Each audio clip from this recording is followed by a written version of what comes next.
be our president, Mandar.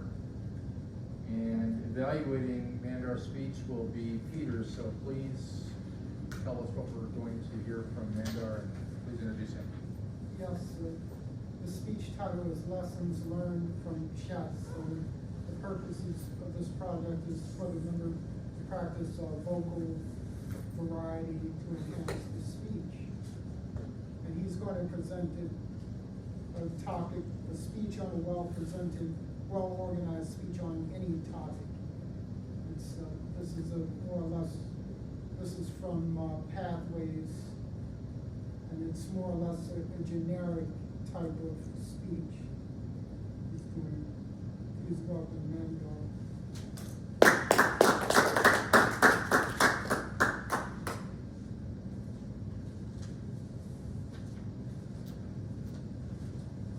Each one of us had experiences in life from which we learn something, whether it is positive or negative, but we always learn something from our experiences. So my project here is from an elective from the Pathways Innovative Leadership Program. It is lesson learned from a particular topic. What better could be than from chess? Chess has been very close to my heart since the very beginning, my childhood. And once one of my friends asked me, what is your favorite piece in chess? I was confounded by the question, because each and every piece had its role. Whether you take a pawn, which can take one piece at a time, though it is considered as a minor piece in chess, it has an invaluable supporting role.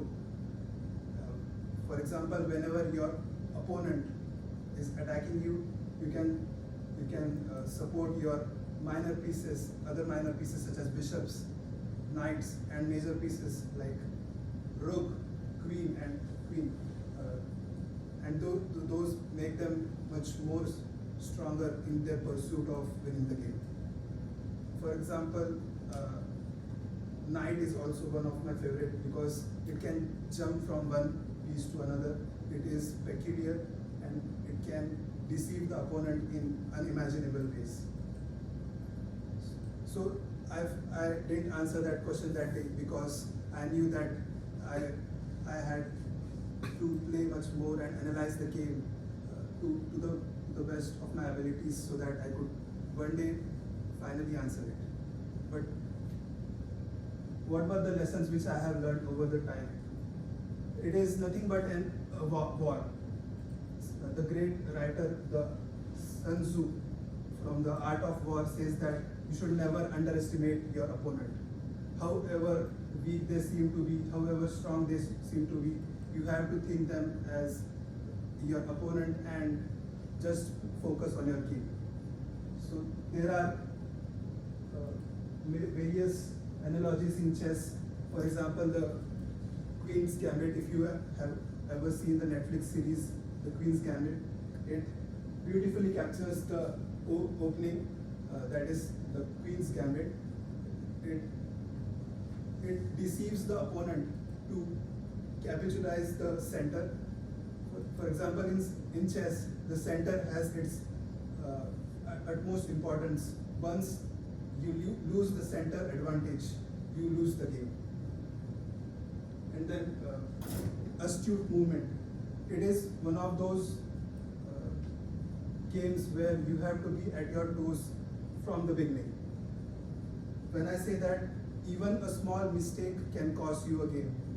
Because when you do something, when you play something you are not supposed to play, for example, you move your pawn in advance where you are not supposed to move, then you lose a tempo. Losing a tempo is a very significant aspect in chess, which means that you lose an advantage over the other. If you lose a tempo, you are certain to lose the game. And there are various strategies. For example, openings are very formidable in chess. Whenever you see someone playing with openings like the Sicilian defense or the Nimzo Indian attack, those are the specific openings which takes a lot of practice to master it. It is not an easy game just because there are infinite number of possibilities once you start playing, and it also depends upon what your opponent plays. So this is what Queen's Gambit is about. When the white starts with the most popular d4 move, the black moves the king's pawn, b5. This is what happened in the final game of the Queen's Gambit, which was played between Beth Harmon and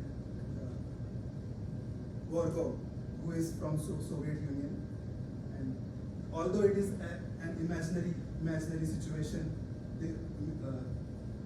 a couple of grandmasters were involved in creating this game to such a beautiful extent that many chess players still feel puzzling while analyzing this game. So when the white moves their pawn from b2 to b4, you would see that pawn is being vulnerable and it can be captured by the opponent.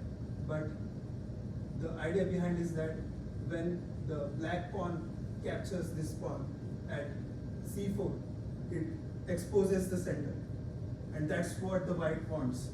It's the Queen's Gambit. The center is exposed, and there are innumerable opportunities to attack the opponent here. And that's how you deceive them by doing something which is sacrificing a small piece to gain a greater advantage at the end. One of the things which I have learned from chess is you should always have a strategy. We all of us have plan A, plan B, plans, but some people say that we should have plan A. Some people say that losers have plan B and plan C. But I believe that there are 26 letters in English alphabet, and you can go as long as plan Z as well. But the main idea is to win at the end. It doesn't matter what plan you use, you have to be at your toes all the time.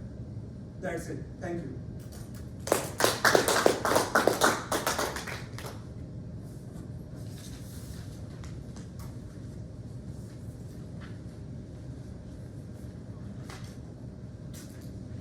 Thank you, Mandar. Just take a minute to evaluate Mandar's